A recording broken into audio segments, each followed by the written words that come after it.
another video, this time about draw cuts.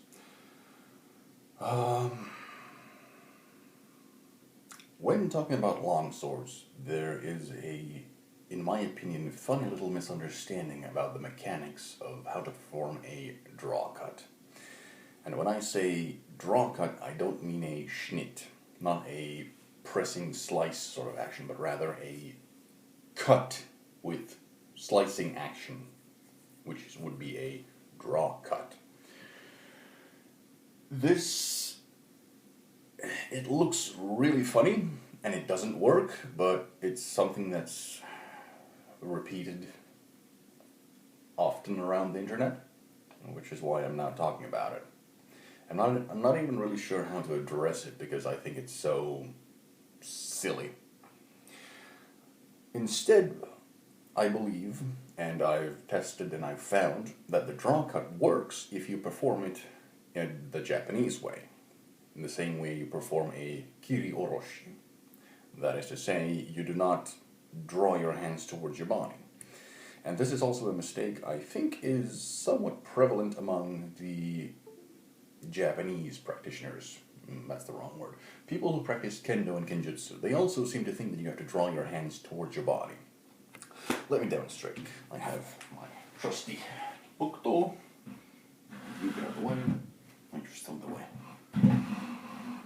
Ah, that's awful.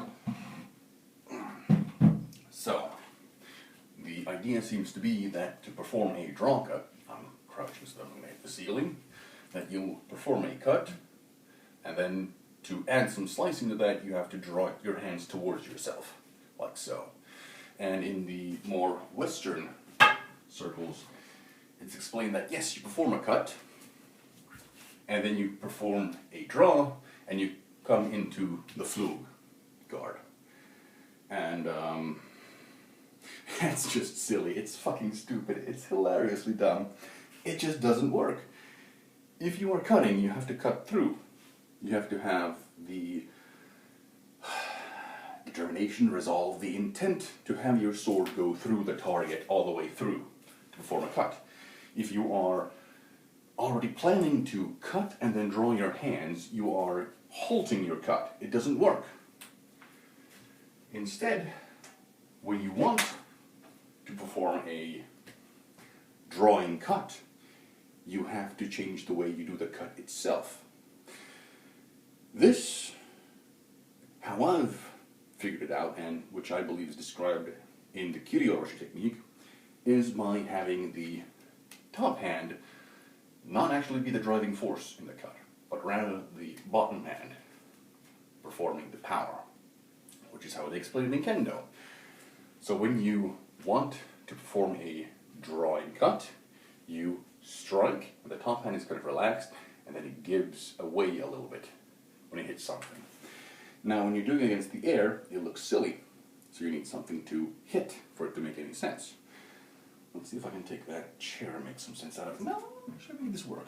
I can make this work. I have my chair, and then my trusty Indian club. It's a monstrosity. So the conventional or the misunderstood draw cut would look something like this. You cut and then you draw.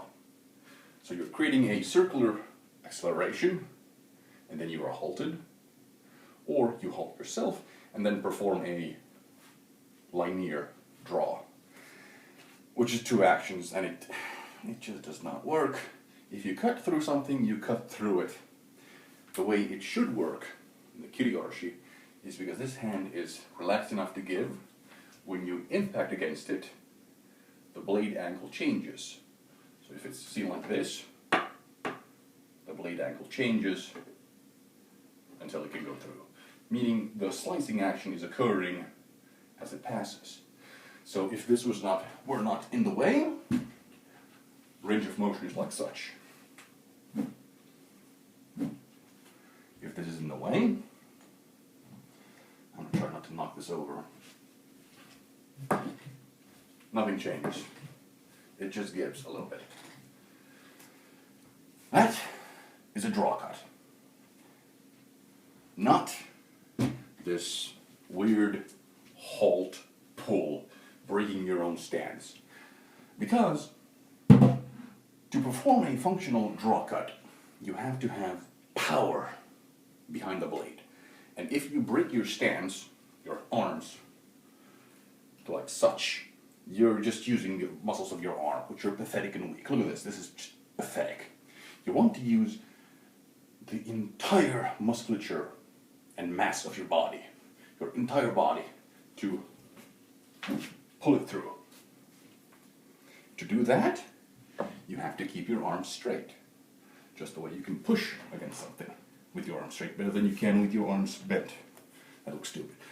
I am much weaker like this than like this.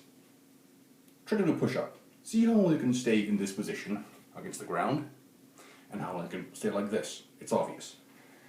So when you want to have power, you turn your body and your hands are straight and translate that movement from here into the blade.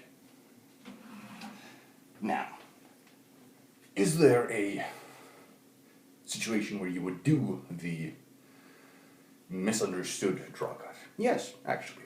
In Kendo, I'm just going to say Japanese name, Nihon Kendo Kata Gohonme, so the fifth old school kata of the Kendo style, there is a Suriage technique, irrelevant. Perform a Suriage, so a small block against the incoming, I'm on the way. You perform a Suriage to deflect a blow, and then you strike someone with a big men. So, and the big men sort of hits like such. So he embeds himself into the skull. And there, following that, there's a little shuffle where you pull yourself back and you kind of do that. But it's not. So I'm going to do it. Actually, I think there's a step. I haven't done this in a long time. Something like that. Go watch Kendo videos. Kendo kata. You'll see it there. So, the little pull there at the end is not to inflict more damage.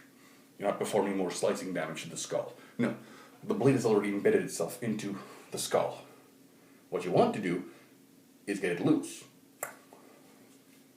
You perform that, not by just pulling with your hands, but rather with your body, pulling back and giving a slight tug. Okay? So this drawing hand movement is not for more damage. It's used when you're sort of stuck in something. You're getting it dislodged. So you can continue doing something. That makes sense. Similarly, when you are doing the... Let's say you do another cut again. Put this back up. Such, and like this again. When you are cutting something, and there's resistance, rather than thinking, oh shoot, it's stuck, now I need to get it loose, and pulling it like this, you would rather want that motion to continue the whole way through. You don't want to be doing movement, stop. You want to continue moving. If there is resistance, I'm holding back so I don't want to hit this too hard.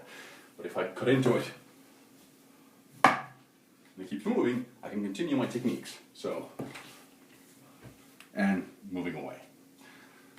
So, I hope that rambling makes some sense. It makes perfect sense in my head. Makes perfect sense in cutting. I am just a little bit, not unhinged, but it's been a long while. Whatever, bye.